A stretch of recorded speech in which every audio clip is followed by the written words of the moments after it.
Welcome to Kenton Teaches. Enjoy the video. In this video, I will show how to make gelatin candy only way. Start by gathering gelatin, flavored drink mix, sugar if desired, molds, and a small saucepan. Warm the liquid gently and whisk the gelatin until fully dissolved to avoid grainy texture. Pour into molds and let set undisturbed for best clarity and chew. I'll guide you through timing, flavor balance, and easy troubleshooting so your candies turn out great.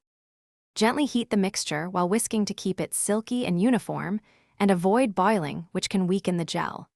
Use a small sieve when pouring to remove any foam or undissolved bits for a clear finish.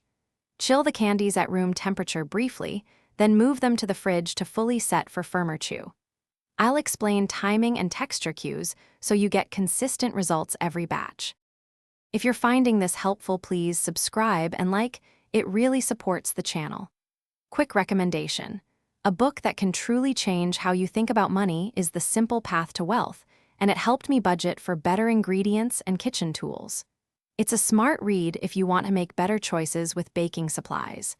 Check the description for the book link and other deals. Now let's get back to the video. Balance sweetness carefully. Too much sugar can soften the gel, and sugar substitutes may change setting time. Layer flavors by letting each layer partially set before adding the next for neat stripes. For a glossy finish, demold onto a cooling rack and pat any excess moisture before coating lightly with cornstarch or powdered sugar to prevent sticking. These small steps make homemade gelatin candy taste professional and stay fresh longer. Thanks for watching. Please subscribe if this video was helpful.